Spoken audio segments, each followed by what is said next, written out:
Welcome to House Talk, with videos that'll provide maintenance tips unique to Trilogy at Vistancia Homes. With your host, Doug Bowman.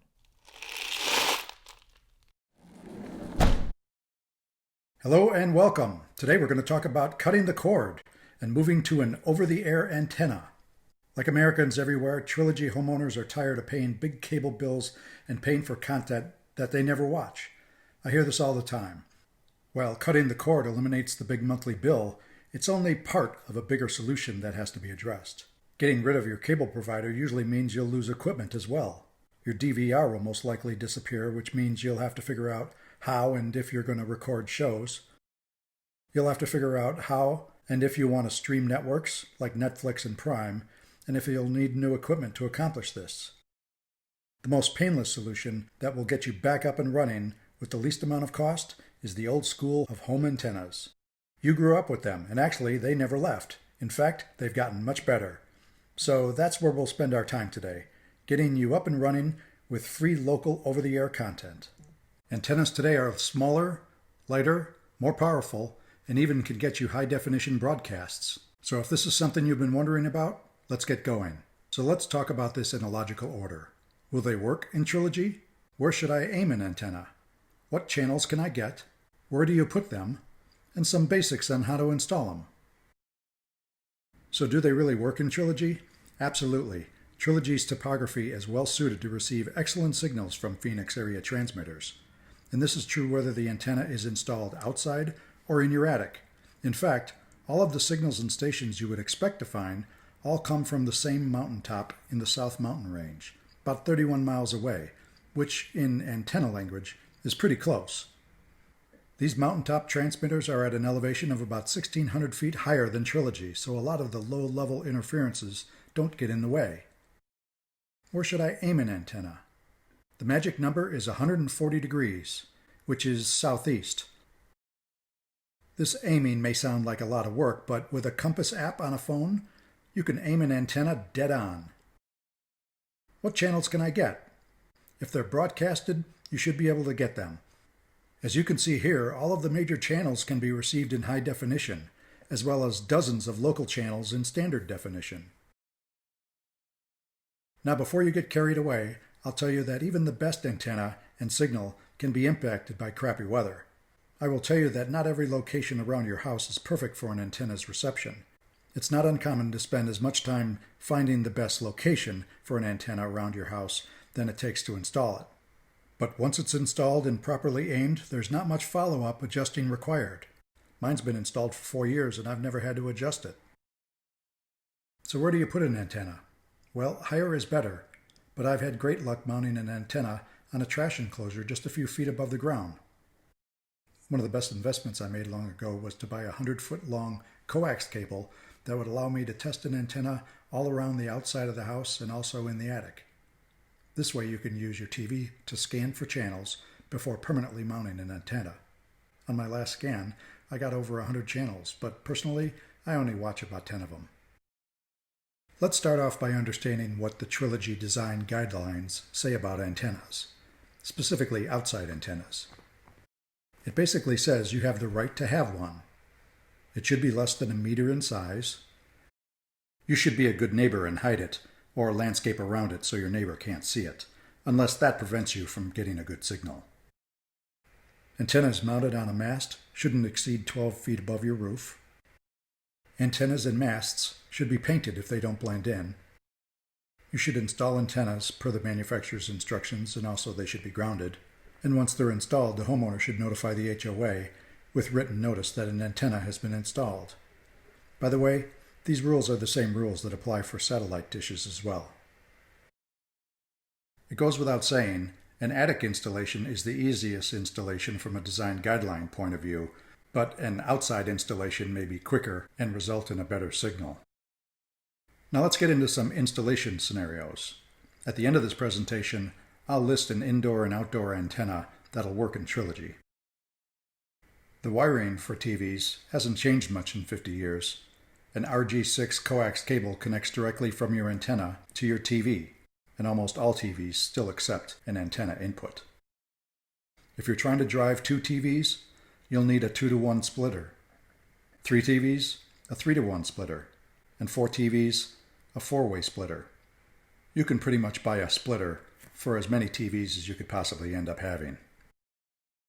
Now, if your signal is weak or unreliable, you can use a signal amplifier, which will need a 120 volt source. These are fairly cheap and sometimes come with an antenna anyway. Here you can see how to connect an inline amplifier. And here you can see a combined splitter and amplifier in one. If you have any splitters or amplifiers that are older than 10 years old, I would pitch them and buy newer devices. Trilogy homes are built with communications cabinets, usually tucked away in the closet somewhere. These cabinets typically come with a built-in splitter unit like this one on the right. You can use these, but if you have poor signals to some of your newer devices, you can abandon them and install a new splitter in their place. Now let's get down to some antenna placement and cable options. Your Trilogy house was likely constructed with several coax cable outlets throughout your house that ended up terminating in your communications cabinet in the closet. These cables will give you several options for any combination of TVs throughout your whole house. So to complete an antenna installation, all you really have to do is install a coax cable from the communications cabinet to wherever you mount the antenna. It sounds easy, but this is not without some difficulty. Attics are not the friendliest places, with tight quarters and everything hidden behind dirty insulation. But it's not an impossible task for you or a contractor. This slide shows an antenna being mounted and wired in the attic. The next option is mounting and wiring an antenna outside your house. Even though an antenna gets mounted outside, chances are still pretty good that you're going to have to route a cable through the attic. An easier installation might be mounting an antenna on the outside where your satellite dish used to be. You can check with your dish provider, but they typically don't want them back if you cancel the contract. If your old dish cable is not labeled in the communications cabinet, you can simply do a continuity test to find it. I'll explain how to do a continuity test in a few minutes. If you really want an antenna in your attic, you can still use this abandoned satellite dish cable. With the use of a $30 cable tracer, you can find that cable in your attic, splice into it, and connect it directly to your antenna. You should flag where in the attic you make this splice so that in the future, for some reason, if you want to go back to a dish, you can find the splice and patch it back together instead of having to pull a new cable. So let's wrap this up and talk a little about cable testing. If you have a simple multimeter and have access to both ends of a cable, you can do a simple continuity test. Let's watch. So I'm outside now and I'm at my abandoned satellite dish, and I'm going to test and see whether or not the cable that runs from the dish inside the house actually shows up at the other end in the communications panel. So what I'm going to do is, I've got an old trick where you take a small 2-inch piece of aluminum foil, you wad it up in a little ball, take it and press it between the center pin and the outer thread, and that'll cause a short. And what we'll be able to do is, inside by the communications panel, we'll be able to do a continuity test and find a shorted cable, and hopefully it'll be this one here.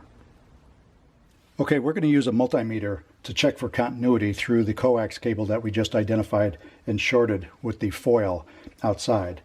We've got this set up where I can turn this to a ohms reading for check for resistance. We should find no resistance because it's a dead short with that foil at the other end of the coax cable. This particular meter makes a noise when you find a short. You can hear it there. So that's what we're going to look for in these coax cables. All right, so I've got 4 or 5 cables here. So I'm going to use my continuity meter and test and see which one is shorted out. That should be the one that is for the dish, and the other ones should just be abandoned and placed. So I'm going to test these one at a time. Nothing there.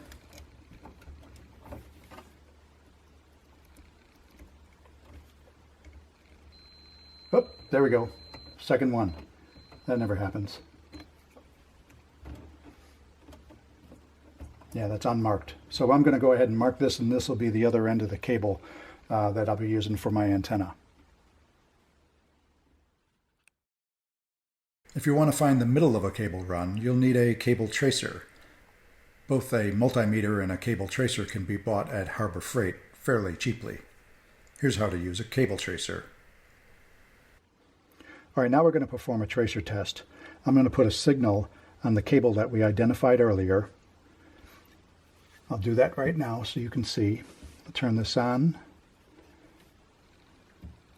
Here's the cable. I'm going to put this red one on the center pin. And then I'll use this black lead, put that on the threaded connection. Okay, that looks good. So now this is going to inject the signal in through this cable, and I'll be able to use this tracer device upstairs in the attic to find the cable. Once I do that, I'll be able to cut the cable and install an antenna upstairs, and I won't have to pull a new cable. All right, I'm up in the attic, and I've kind of got an idea where the cable might be, and I've been up here for about 5 or 10 minutes and kind of got a signal here.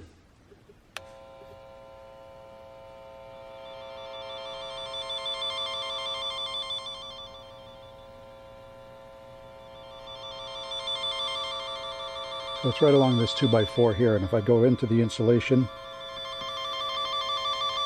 it definitely gets louder. So if I pull this away, oh, there we go. Here it is.